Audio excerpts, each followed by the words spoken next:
Next on our agenda is our Pure Pinellas. And Commissioner Justice is the organizer and behind all of this. And Commissioner Justice, would you like to do the introductions? Thank you, Madam Chair. We all know in Pinellas County that art is critically important to our culture and our economy, and few places have had a transformation like the Warehouse Arts District in St. Petersburg. And today we're really excited to have Mark Aeling with us. Mark graduated with his Master of Fine Arts in Sculpture from Washington University in St. Louis. He remained in St. Louis working as a professional sculptor and establishing MGA Sculpture Studio before relocating his business to St. Pete in 2005. He was hired by Interscope Communications to create several sculptures for the film What Dreams May Come, starring Robin Williams. And Mr. Aeling was the only American selected to participate as a finalist in the International Stone Sculpture Triennial in Japan. His work is all over the world, but just a few examples of his local work include the dolphins at Sundial, the police department wings at St. Pete Police New Headquarters, the sculpture at the Florida Aquarium, collaboration with Christopher Still at Opal Sands, and many, many more. So we're really excited to have him come tell his story today. So welcome. Well, thank you. Thank you very much, Commissioners, for the opportunity to share some of my work with you today, and Commissioner Justice for the invitation. I really appreciate it. As Charlie said, my name is Mark Aeling, and I am the owner and operator of a small business in St. Petersburg, MGA Sculpture Studio. I'm also the chair of the board for the Warehouse Arts District Association, and I'm actively involved in a project of the district called the Arts Exchange, which is creating affordable studio spaces to create sustainability for the arts community. So what I'm going to be doing here is showing you about 30 years worth of work in just a couple minutes, so it's going to be kind of like speed dating here. I will talk a little bit about each piece. There's a lot of process shots because I'm kind of a process freak. I like how things are made. That's as important to me as what it is that I'm making. This piece was done, so I got my undergraduate degree at Colorado State University and with an emphasis in sculpture in 1989. And I moved to Seattle shortly after that, and I started working for the Seattle Opera. And I learned more in 2 years working for the opera than I did in 4 years of undergraduate school about the reality of making things, how to manifest an idea into reality, how scale works and a scale ruler and drawings and working in 2 dimensions with front elevations and side elevations and plan views to be able to take an idea like you see before you. On the left is me as a youngster. This piece was actually done for the St. Louis Opera Theater for a production called Tosca. This was carved by myself in 3 weeks, and you can see it on the right-hand side there as it was used for presentation. So How tall was it? that piece was about 20 feet tall. 20 feet? Yes. So this is my first private commission. It was for a bank in St. Louis. Called Southwest Bank, and the shot on the left is my studio in St. Louis. It was an old monument company, and it was amazing every day to walk into that space when I was working on that piece and have this beautiful bird with a 14-foot wingspan hanging out in the studio in various iterations between the mold and the casting and the original pattern work. It was incredibly inspiring. It was heaven, let me tell you that. This is my first public art commission. This piece was created for Austin, Texas, and it was called Ringers. And at the time, I was playing a lot of horseshoes with my friends. And this particular call came up, and this development had 2 roundabouts. And it seemed the perfect opportunity to create 2 sculptures that faced each other that depicted a game of horseshoes in action. And the shot on the left is one of those horseshoes being produced in the studio. And that's me, sweaty and dirty, and that's the way I like it. So this is a shot of the dolphins at the Sundial, and this is one of the bigger commissions that I received when I first got down here. I moved down here, as Charlie said, in 2005, and I moved my studio down here because I could. I had an opportunity. I was packing up the studio, and I came down here. I toured the entire southeast seaboard, and I chose St. Petersburg in Pinellas County because I thought it was absolutely gorgeous, and it had everything that I was looking for. So I think it's important to note that I'm here by choice. The image on the left is a pattern and mold that was created for casting the dolphins in bronze. So that pink material that you see is a silicone, and wax is put into that surface, and in a thin layer, about 3/16 of an inch thick, and then that wax is invested in what is now known as a ceramic shell, and the wax is melted away, and molten bronze is poured into the void that remains. And that's what you see whenever you see a bronze, is that thin layer of bronze material that was melted down and then poured into that mold form.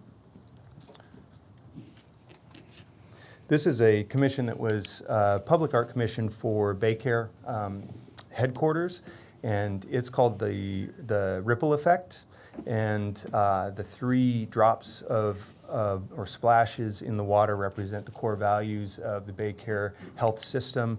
And the shot on the left is the carving process and figuring out how to manifest those ripple shapes in that material. This is a cast fiberglass piece. This is Ascent, which was done for Opal Sands Resort, and the image on the right shows the completed piece, which was a collaboration with Christopher Still. And the piece is intended to represent the surface of water. As you come up the escalator, the intent is that you are rising towards that surface of water, and it creates sort of a transition experience from the street level into the vacation environment that is the Opal Sands. The shot on the left is myself working with a scale model and determining the angles and pitches of all of these circles as we have them laid out, preparing to weld them together. Here's the project for the Florida Aquarium called the Ripples of Life, and it is a series of birds and fish that are aligned in the sequence of ripple-like forms. And this is a 70-foot wall that sits at the entrance of the newly renovated Florida Aquarium. Had the good fortune to do a number of pieces there.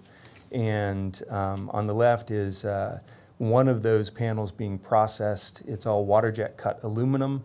There are sections that are all joined together, as you can see in the photograph, and then there are several hundred individual birds and fish, and each one of those is a naming opportunity for donors for the Florida Aquarium.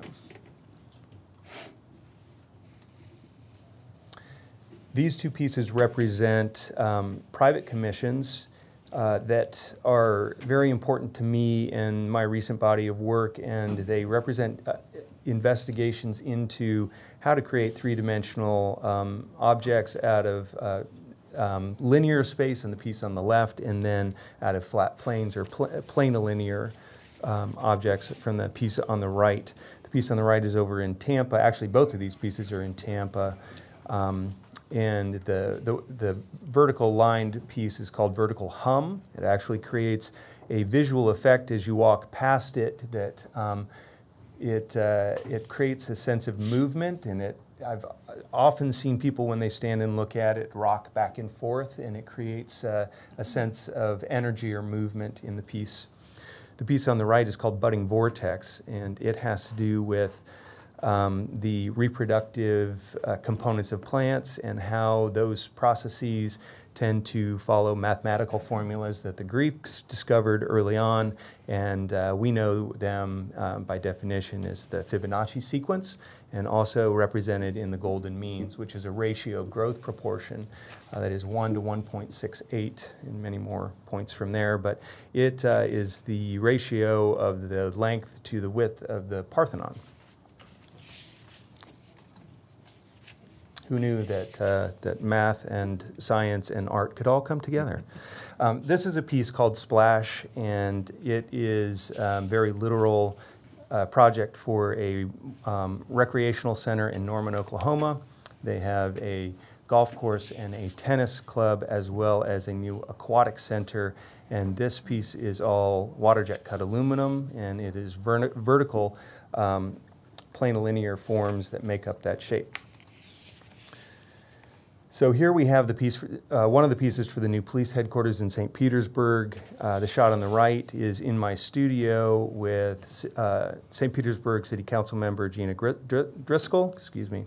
And That wing is approximately 30 feet long, and the piece is called Shielded, and it was intended to create the sense of being protected by that wing as you enter into the police headquarters. It was noted to me that many of the people that enter police headquarters are often victims of crime and they feel very vulnerable. So the intent was through the artwork to create a sense of protection. In my studio, I have a approximately 20-foot ceiling, and you can see that the piece is very low to the floor. It creates great dramatic effect, but as it's presented in the facility with a 30 to 35-foot ceiling, you can see that there's a significant access under the piece. This is the piece for the exterior of the facility, and there's a detail on the right, and this is a gladiolus blossom defined once again through planilinear form, and I chose a gladiolus because it shares its name with the gladiator, which is Latin for warrior, and I found that the definition historically for gladiolus shares a lot of common threads with the core values of the police department, such as honor, integrity, and loyalty.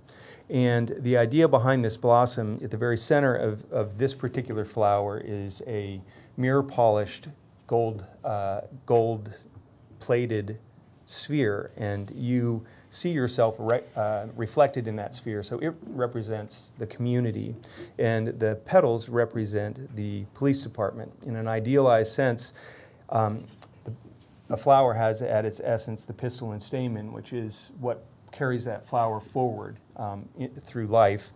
And in this sense, that blossom protects, nurtures, and ultimately reveals the community to the greater world. So that is the concept behind the piece, and it is stainless steel, cut out of 3/8-inch stainless steel plate. And this is a piece that is not public art or commissioned. It's a piece that's just made for fun. It was displayed at the recent Creative Pinellas art show, and I was very fortunate to receive a grant from Creative Pinellas. And this is over 10,000 colored pencils that are aligned in a form, a mold technically of a pair of lips that just happen to be a version of my wife's lips. And this piece is all about pixelation, and you'll notice in the detail shot there you can see individual pencils from the side, and each one of those pencil points represents what would be a pixel of that image that we see of those lips. So in a nutshell, that's my current body of work, and if you have any questions, I'd be happy to answer.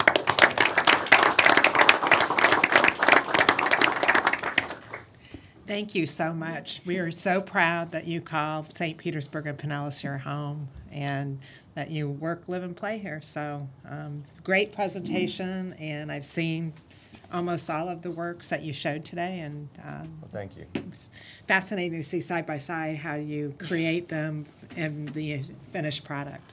So, I appreciate Commissioner that. Justice? Well, you can see why I'm a fan and why I was so happy that you were able to come and share the story with us today. And if you have a chance, if you're at Weeden Island, the large mural that's at Weeden Island, A Glimpse Through the Mangroves, is done by Carrie, who's his wife, and also so a lot of talent in the family. Thank you. I should mention that there's an opportunity to see the studio as well as the entire Warehouse Arts District, and a great opportunity to experience the art scene in St. Pete. Every second Saturday of the month, we have an art walk from 5 p.m. to 9 p.m. All right. Thank you very much. Thank you. And thank you for your leadership in the Warehouse District as well. Awesome.